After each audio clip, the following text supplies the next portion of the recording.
Okay.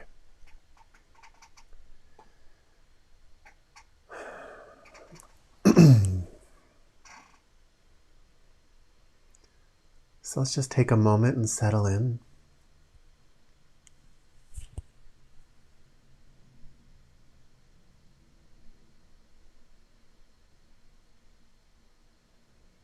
Just take a moment to let the spinning come to a stop.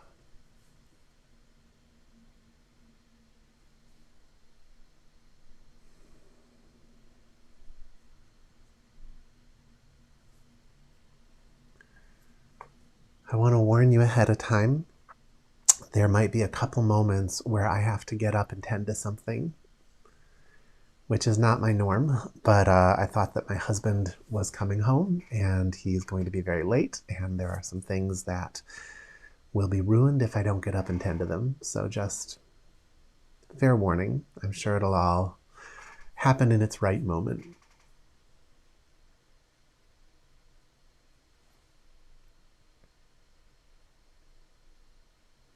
For anyone here new to meditation, the most important thing I can tell you about meditation is that meditation is not about you. It's one of the only things in your day that is not about you and your personal story, or even your personal story of how helpful you are to everyone else. It's something different. It is an invitation to step outside of the story.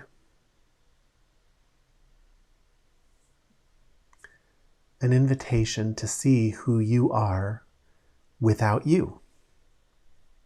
To see who you were before you conjured this person into existence, with all of his or her likes, dislikes, attitudes, opinions, and wants, and all of those things that make up all the color and movement of your life.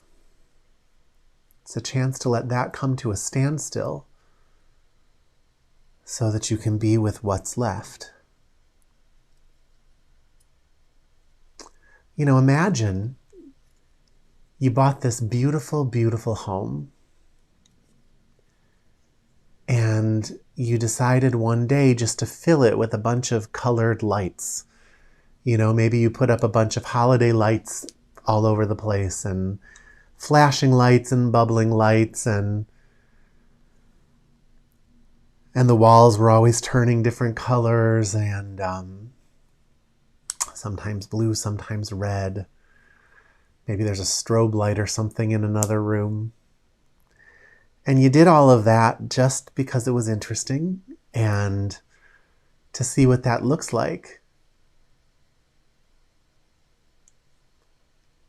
Maybe you even Halloween themed your house or something. But then you never took it down.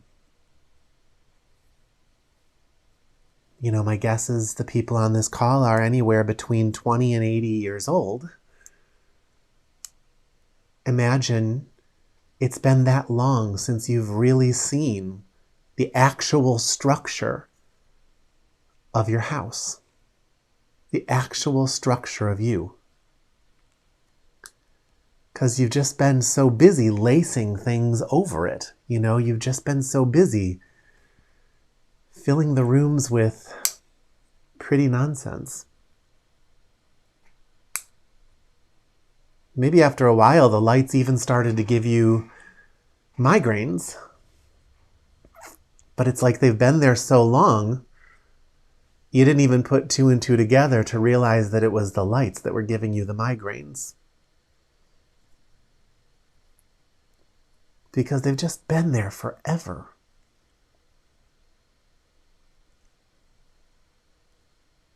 In fact, they've been there so long that you're almost afraid to turn them off because you're worried you might be disappointed with your house. Or more than that, I think the story is you'll be bored. You'll be bored because you think without the lights there's nothing. But there's not nothing. There's an amazing house with amazing craftsmanship.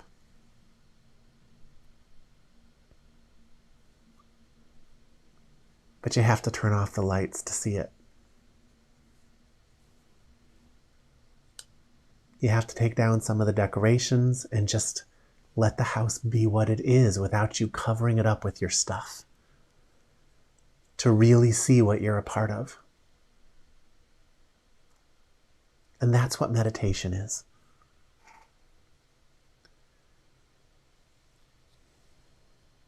You know, you got your first light from your parents. I remember watching my friend's child getting born, and it was like this thing came out of her, and it was so clean. You know, it was just wide awake and just pure awareness, just watching. And, you know, then she handed it over to her friend, who took it and just instantly started crying. And it wasn't just your normal happy cry.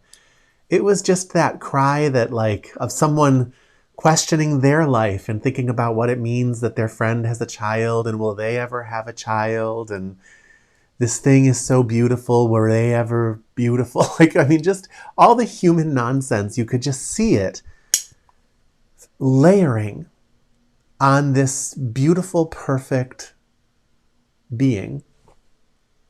And that was nothing. I mean, you know, then you get taught how to talk so that somebody can layer it on even thicker and just hand you all of their Christmas lights, all of their holiday lights and decorations, all of their nightmares and fears and loves and hang-ups, until you've got this just super thick story going of, first, this kind of sense of right and wrong, safe and unsafe.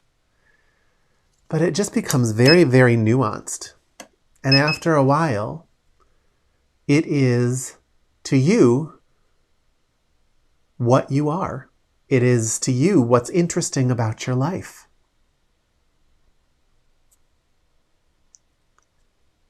But in doing that, something really important got covered up.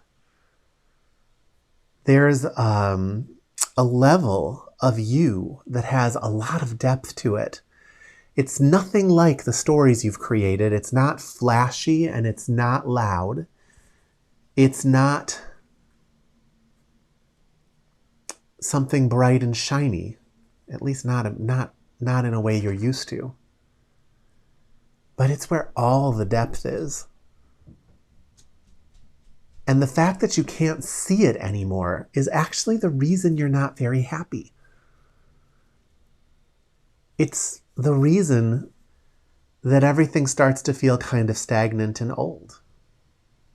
Because your stories are stagnant and old. You live the same 5 days over and over and over again. And that was fine in your 20s, but now you've been doing that a long time, and you need out, right? I mean, you need to reset and see what you are and learn how to explore it.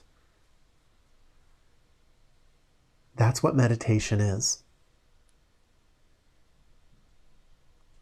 Meditation is an opportunity to step out of your system of stories so that you can be with what's left and begin the process of diving into it. And you explore it just by being it, by not asking it to be anything different than it is.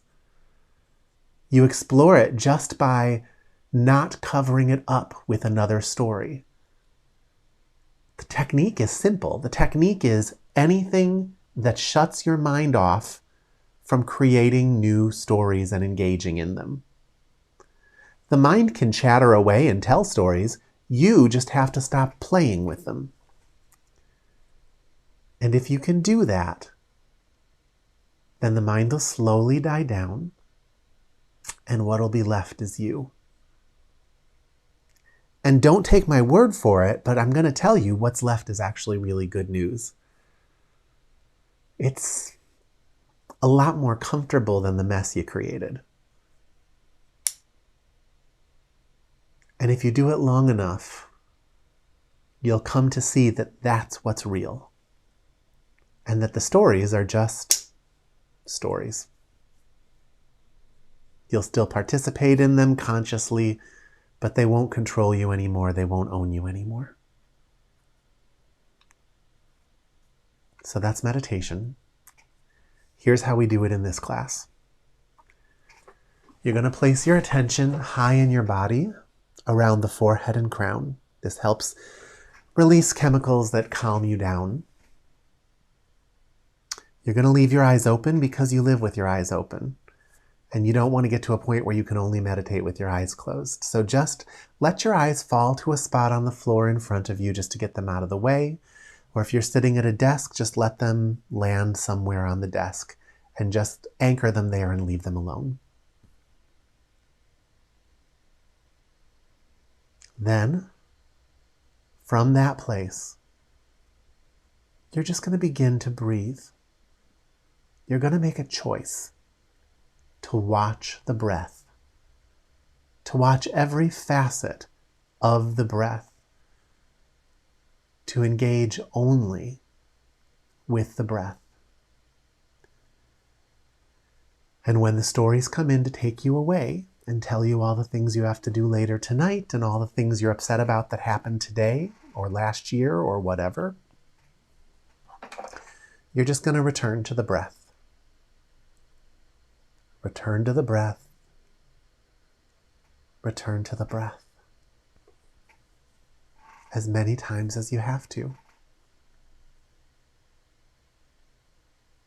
And if you start to feel bored, just know that if you keep returning to the breath, if you just sit with that boredom and let it be what it is, let the boredom be the boredom and you be the watcher of your breath, there's something really special on the other side of that for the bold few who sit through it. Are there any questions about that before we begin? You can put them in the chat or you can unmute yourself and just ask them. Anything at all.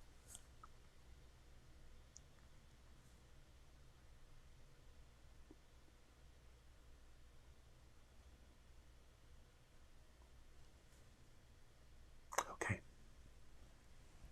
Then, attention at the forehead and crown. Let the eyes fall somewhere in front of you and just get them out of the way. And make a commitment right now to be the watcher of the breath. You're going to breathe in, you're going to breathe out, and you're going to let it be that simple. And when the mind comes in to try and make it complicated, you're just going to return to the breath. I want you to get started on that right now. I have to sneak away for just a second, and then I'll be back.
Let go of everything but the breath.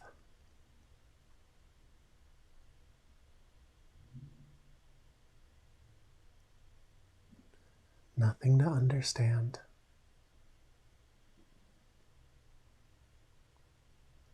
Nothing to achieve.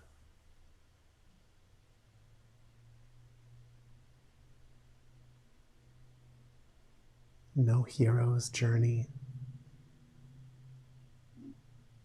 Just breathe.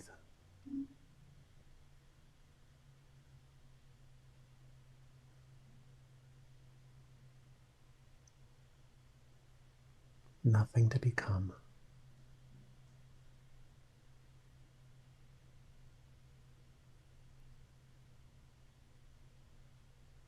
Just let it all go.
Now from this place, let your consciousness unfold.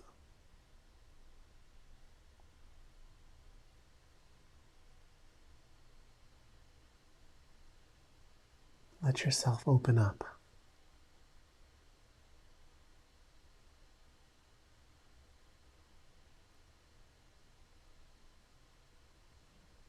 Take this environment in indiscriminately. Let it all touch you.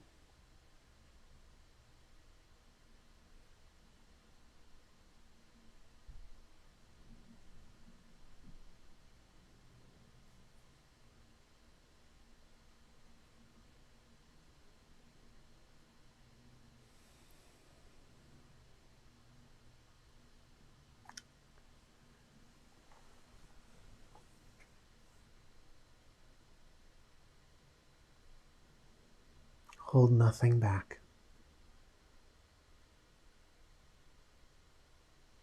Make it all available.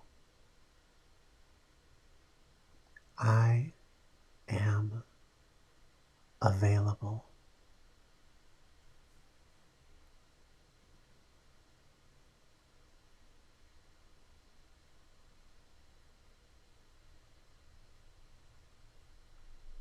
Say that inside yourself, just once or twice.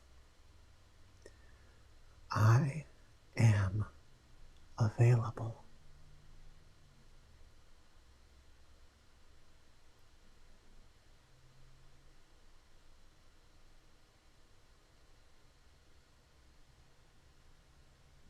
Notice how that opens you in a familiar way.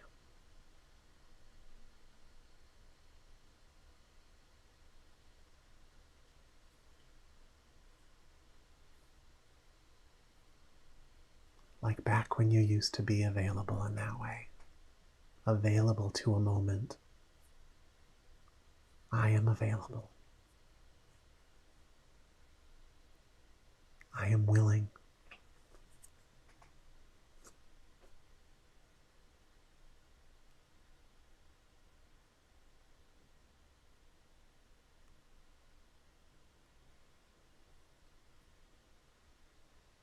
I don't mean that as some New Age mantra. I mean availability is your natural state.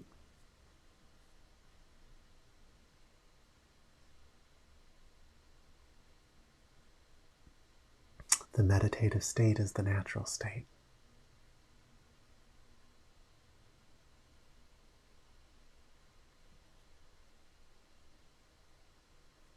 The meditative state is focused but available.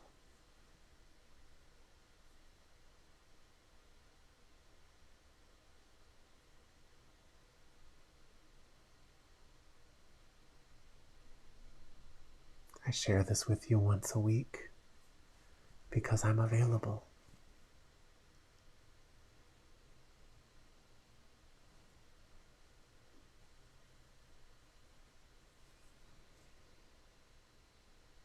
Let your heart relax.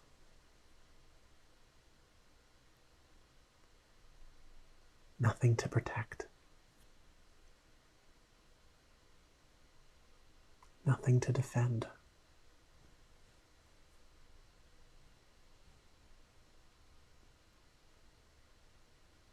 Nothing to explain.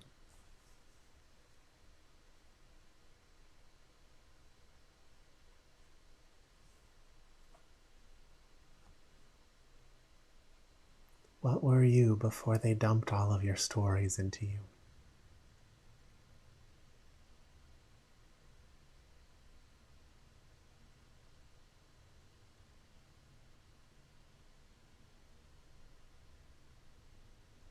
I am available.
Nothing to think about. Just watch the breath.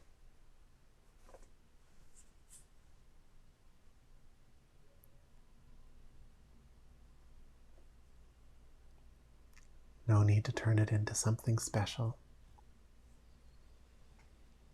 Let's not be special for a while.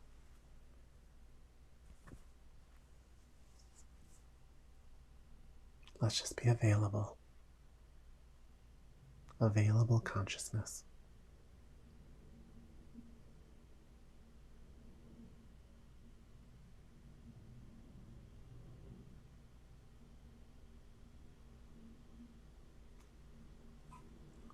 Open,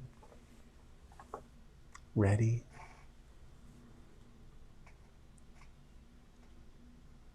willing.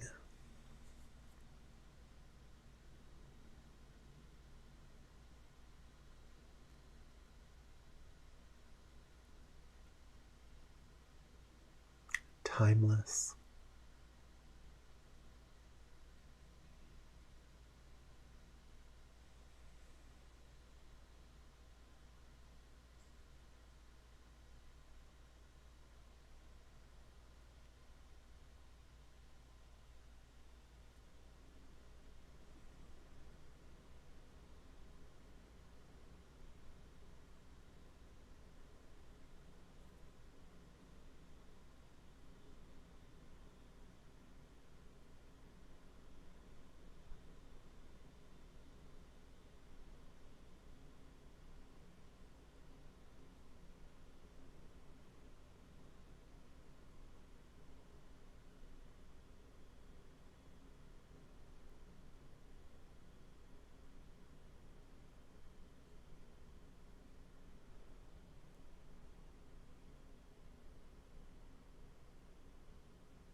This is the only way to really be in sync with your life.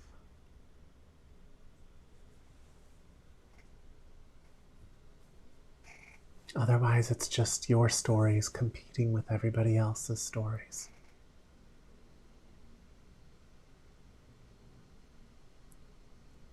But if you can step into this patient availability,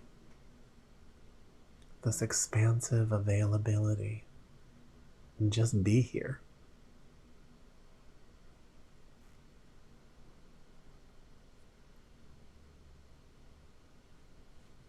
you'll find there's a part of you that can just sort of see everything at once.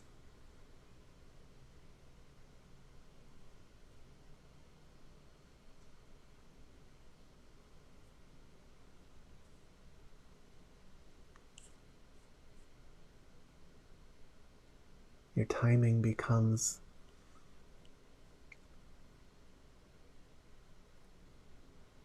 perfect in a way.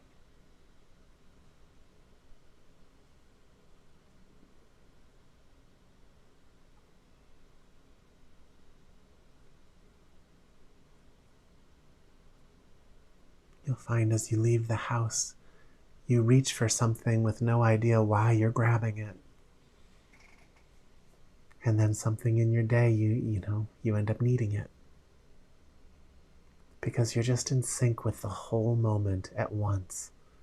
Not a bunch of linear stories.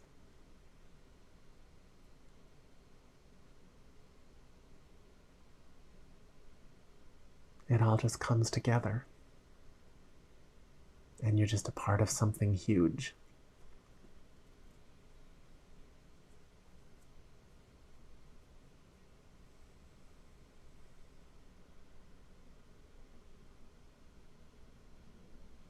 But it takes a little trust, doesn't it?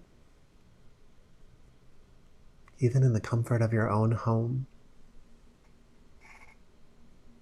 with the entire internet between us. Though not really. It takes a little trust to open up.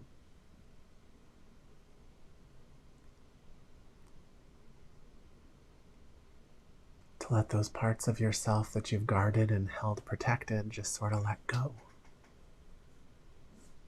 To let the energy flow through them.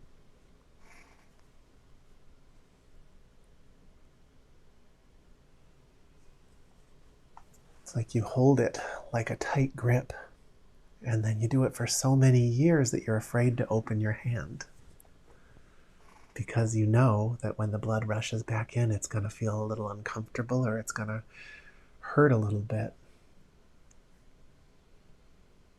But that feeling goes away very quickly.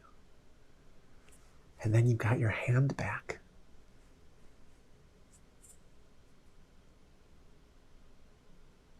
Drop your stories and let it go. Even if the stories are based on something real, you don't have to contain those for the rest of your life.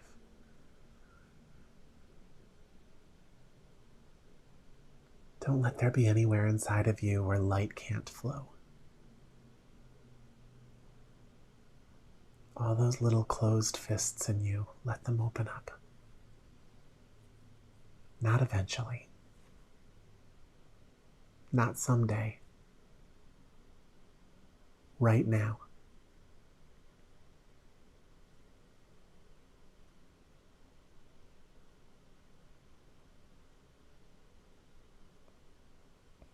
You can shut it all back down if you need to afterwards. Promise.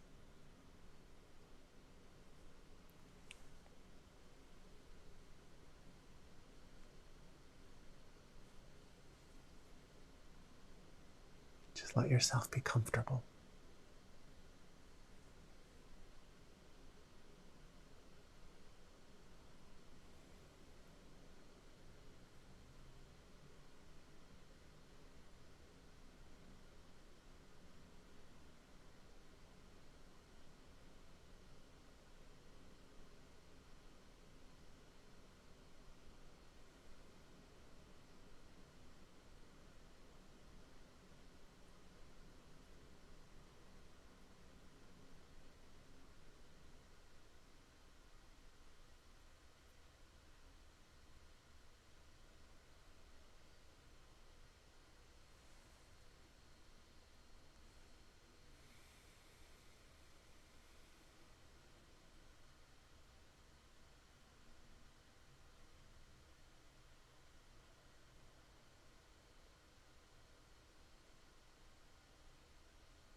So let's come out.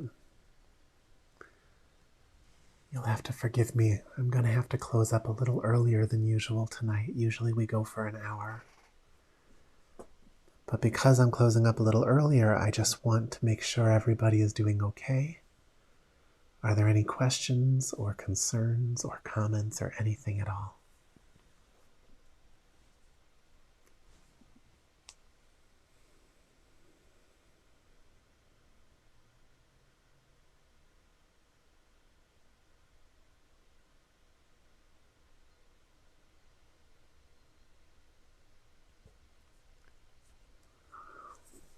There's a part of us,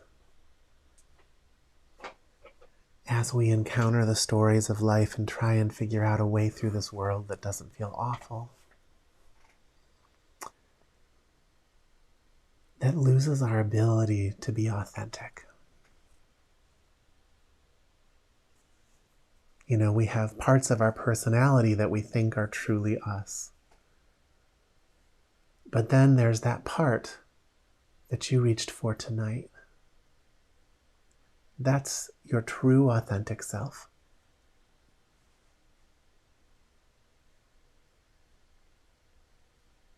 Don't let there be little parts of yourself that you keep hidden. Just let it all open up. Let it be what it is. Whatever you've done in life, it's forgivable. You were stuck in the same mess we're all stuck in.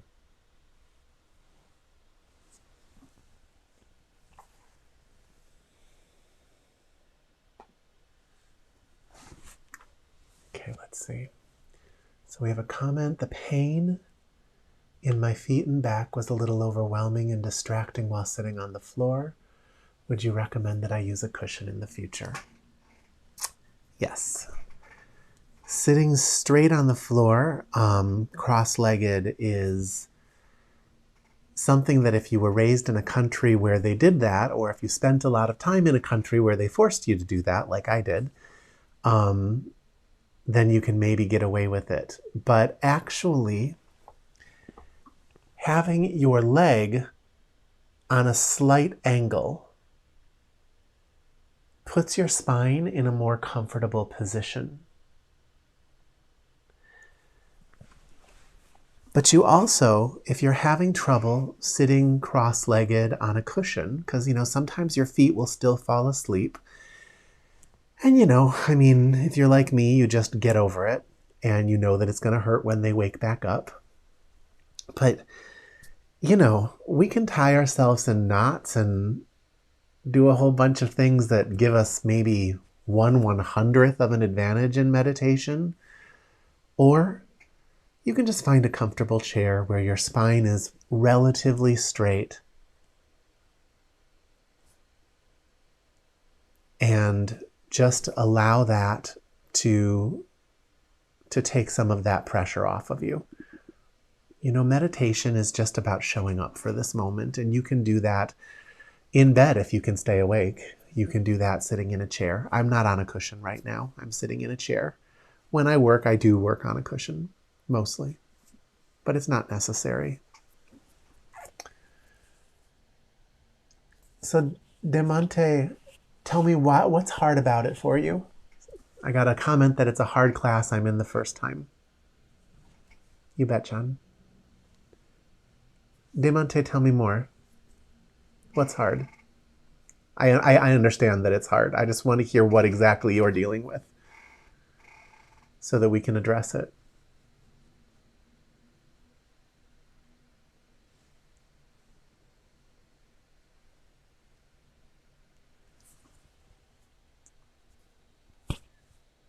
The feelings to my feelings.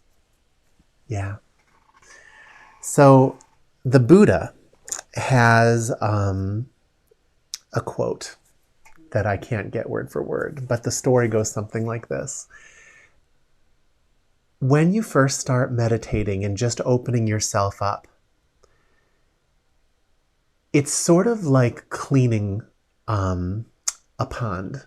Okay, so the pond might have really clear water, but the second you start cleaning the bottom of the pond, the water starts to get very dirty. And so it's the same when you start working on yourself in a way that actually starts moving things through you. You might start to have more discomfort. You might start to have some kind of muddy feelings and things like that. And I do want to say that if you're having any issues with that, you can go to my website, which I'm going to put in the chat, bodymindtapping.com. And I have a free guide that is on that website. So scroll down and click on the guides, and you're looking for like the EFT for anxiety guide. And that'll teach you some techniques that you can use to, if those feelings, if you find that after you meditate, those feelings are raised in you, there are techniques that are free to you on that website that will help you quiet that down a little bit. You know, and I'm also, of course, available for hire, but there are things you can do before that that are free of charge to you. And so go ahead and make use of that. I do teach tapping therapy. So if you go to my website, I've got lots of videos on it. I also do coaching that utilizes tapping, a combination of, very personalized spiritual work and tapping and things like that. It's a huge part of what I do. But, I don't do it as much in my meditation classes, although I should. It would probably help people get into meditation more quickly. And that was in response to was also wondering if you teach tapping therapy. So yeah, all of that, you can enter that through bodymindtapping.com. And I'm happy to work with anybody. But if you're scared to work directly with me for any reason, you're welcome to just make use of the free resources too. And if there's enough interest, I'll do a tapping circle for people where we can work together. But I'm noticing people don't like to speak very much, and tapping circles really do require that people speak.